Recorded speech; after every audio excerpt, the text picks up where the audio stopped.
dan dimanapun juga rohnya Yesus dapat melaksanakan karya. Apa karyanya? Karya penyelamatannya.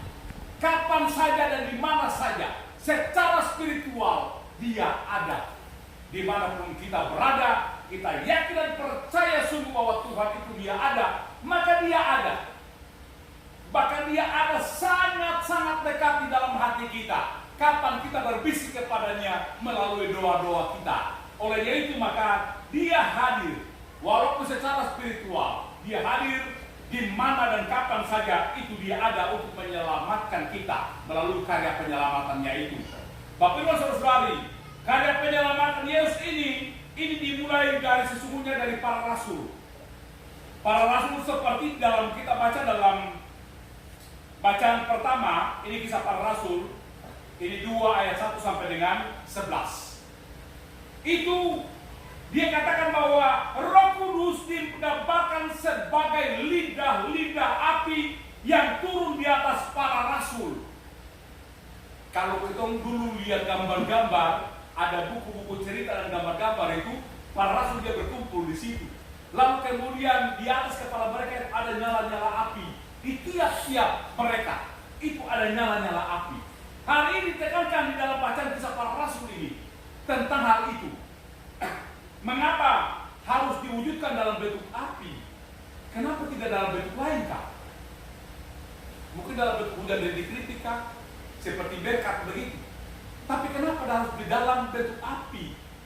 Bapak-bapak, saudara-saudari, karena api dia memang memiliki kekuatan yang merubah. Dia merubah segala sesuatu, itu api. Contohnya, kalau kayu kita bakar, dia rubah bentuk jadi arang. Itu kayu kalau kita bakar. Ataukah logam yang keras, besi yang keras. Nah, dibakar dia akan memuai. Maka hampir semua benda yang kita bakar ini akan merubah wujud bentuknya. Pasti berubah. Tidak mungkin dia tetap seperti itu. Pasti wujudnya akan berubah. Ini berarti api. Api merupakan kekuatan yang luar biasa. Api merupakan kekuatan yang luar biasa. Karena apa? Api dia mampu mengubah segala sesuatu menjadi satu bentuk yang baru. Dia bakar habis, tapi bentuknya akan menjadi baru. Tidak bentuk lagi seperti yang semula. Ketika diproses pembakaran, dia akan berubah menjadi satu bentuk yang baru lagi. Itu kekuatan api. Gambaran inilah yang diambil untuk kehadiran Roh Kudus. Gambaran api tadi diambil untuk kehadiran Roh Kudus. Kekuatan yang mampu membawa perubahan secara cepat. Sehingga para rasul dia mampu membalikkan keadaan. Dia membalikkan fakta. Yang kita dengar tadi bahwa para rasul dia sungguh-sungguh takut untuk tampil di depan umum. Tetapi karena begitu turunnya Roh Kudus bergerakkan hati mereka, mereka mampu tampil di depan umum. Bahkan beberapa bahasa dia kuasai. Bukankah mereka itu orang kita yang sehari-hari dia berbicara bahasa kita? Kenapa saat ini dia bisa berbicara kepada seluruh bahasa? Seluruh bangsa yang ada di situ dengan beberapa bahasa, mereka mampu berbicara di dalam berbagai bahasa di beberapa suku di situ. Bapak Ibu dan saudara-saudara, ini kan luar biasa.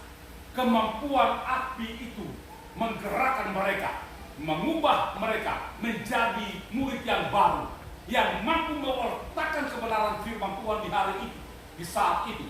Mereka tidak takut lagi. Tetapi api perubahan itulah yang membuat mereka bisa menjadi kuat kembali untuk mewartakan kebenaran firman Tuhan di tengah-tengah masyarakat. Awalnya memang para rasul dia tidak berani tampil di hadapan orang banyak. Tetapi karena kehadiran Roh Kudus sebagai penggerak tadi itu, ini akhirnya para rasul dia menjadi berani tampil di muka umum. Dia bersaksi tentang Yesus Kristus yang sudah wafat. Dia berkorban kepada umat manusia itu. Dia sudah wafat dan dia sudah pergi. Roh Kudus yang turun. Itulah kesaksian mereka. sehingga tahu bahwa betul ketika Roh Kudus Yesus dia berangkat, dia naik kepada Bapa di sisi Allah Bapa, tetapi dia bilang, saya tidak tinggalkan kamu, tetapi saya akan turunkan Roh Kudus kepada kamu, dan itu dia tepati. Bapak Ibu dan saudara-saudari kaum muda dan adik-adik sekalian, buah dari Pentakosta adalah para rasul dia bisa berkata-kata, yang tadi saya katakan, di dalam bahasa-bahasa lain. Itu buahnya, buah daripada Pentakosta itu. Akhirnya para rasul bisa berbicara dengan kata-kata, dengan bahasa-bahasa dari suku-suku dari lain dan segala macam. Seperti yang dikatakan di dalam ayat ke-9, mereka bisa berbicara dengan orang banyak di kota Yerusalem. Bukan hanya orang-orang Yahudi, tetapi juga dari berbagai negara dan dengan bahasa yang dimengerti. Maka dengan bahasa dimengerti inilah